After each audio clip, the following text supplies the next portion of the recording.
Hey gang, it's Ron again over at bulletprooflease.com. A 31-page copyrighted, fully editable lease designed to protect you, the landlord. Okay, so today's tip slash opinion, I'm going to get a lot of disagreement on. And in fact, I'll even say this. 99% of all landlords watching this will disagree with what I'm about to tell you. And 99% are wrong, okay?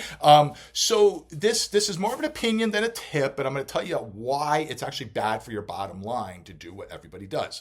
So if you are checking credit in the low income space, and that's kind of defined as C minus D, kind of realm, if you will, then your vacancy rate is super high. That's why you see vacant units for 2 months. Okay, so you think you're saving money on one end, it's actually costing you thousands. Okay, kind of let me explain. I'll try not to ramble too much here. So when I first started off, and as you guys know, my wife and I owned and managed almost 800 low-income units. So you can count on two hands, no fine print there, two hands, how many evictions I've had to go through. Because what I'm about to tell you, you're going to disagree with and think, oh, he must have a lot of evictions. No, I don't. In fact, I'll even make this statement. I think I have a better, units owned versus evictions I've had to go through. I put my stats up against anybody in America. Bar none, hard stop. I can't be any more clear than that. That being said, in all fairness, I've had to do cash for keys many times, and that helps avoid an eviction, okay? So, low evictions, but I've also been able to avoid them a lot, okay? So, what is the tip? The tip is, I don't think you should check credit in the low income space, okay? I haven't for years, by the way.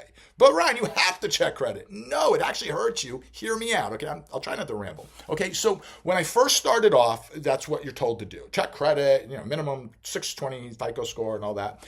Well, and I did that. And what I found was my vacancy rate shot up. Why is that, okay? So it's because when you check credit, it's not indicative of future performance of a tenant in the low income space, I have found, okay? It really isn't, because 80% of the bad credit they have is medical. What happens is they live on the fiscal edge, right? The brakes go in their car, they can't pay rent because they got to fix their car to get to work. I see it all the time. So their kid breaks their pinky.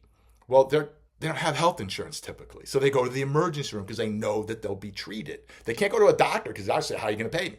An emergency room is going to fix the kid's pinky. And you know what? If you're a parent, you get it. If that's your only choice, that's what you're going to do. Well, you're going to get a $4,600 bill. Well, they can't pay that. It's not they don't want, they just can't, but they had to get their kid fixed, and you can't blame them for that. So it's not really indicative.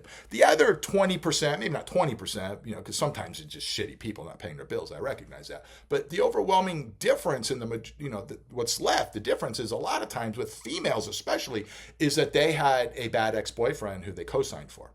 Shows up on bad credit. And listen, I'm just going to say it. If you're living in one of my buildings, you may not be making the best decision with men. Okay, let's be honest about it. So it's not a good barometer. What I care about more than their credit score in the lower income classes, class C and D, what I care about more is any prior evictions, their ability to pay rent. Have they been at a full-time permanent job making over 3 times the amount of rent?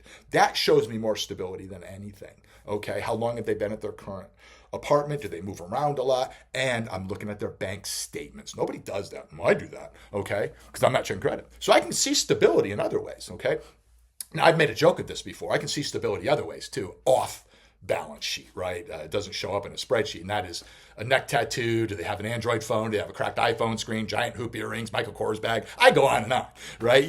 So it's sort of a joke, but you can kind of tell vibes other ways, right? So I don't check credit, but here's why it costs you money to check credit, and your vacancy rate will skyrocket. At the end of the year, you'll make less money by checking credit, okay? So here's why. So what happens is, if you're going to check credit, you have to charge them to apply, right? Because it costs you money. You're not going to reach into your own pocket checking credit, and if you are, son, you ain't going to make it, So let's just use $30 as a baseline, okay? So you charge them $30 to check their credit, because that's what you're being charged, or you force them to do it on their own and you can see the report. But either way, they're paying $30.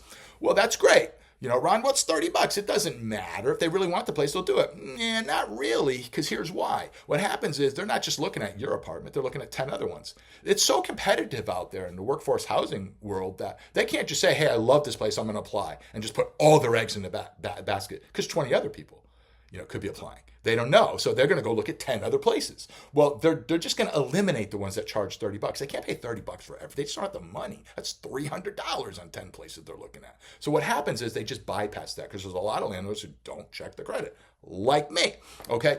So what happens is if I have 10 people, I'm not checking credit. I'm doing all my checks. Believe me, I've had low evictions, better than your percentages, I'm sure. Okay, so I'm not letting just anybody in my unit. Far from it, in fact. I'm just not using credit as that gatekeeper, okay? So what happens is, since I'm not charging $30, I get more applicants. I get more people to choose from. I have one product and 20 people, let's say, in demand. You have one product, and since you're charging $30 to low-income people, for every apartment they look at, you only got 2 people. Right? So I have more people to choose from. I'm picking the best qualified. And I'm following all laws, by the way. Let me be clear. Never violate fair housing laws, ever. And if I ever say that, I must have been drinking. I'd never tell anybody to do that. Okay? So what happens is I've got a lot of people to choose from. So therefore, I fill my vacancies right away. Right? Whereas most people are like, oh, it's been vacant 2 months. Well, that's because you're not getting a lot of applicants. And when you get one, and then you call their boss and you do everything and check, everything, and a couple days go by, well, they've found another apartment. They're taking the first one they can get, guys. Okay, so your vacancy is now 8%. Now run that on your NOI at the end of the year. You're like, you made less money. Just stop checking credit. Stop charging that $30. You'll get way more applicants, guys. Way more. Okay? 10 times more, I would humbly submit. Anyway, I understand 99% of landlords are going to vehemently disagree with that. That's cool. Give me the hate. I'll take it. I don't care.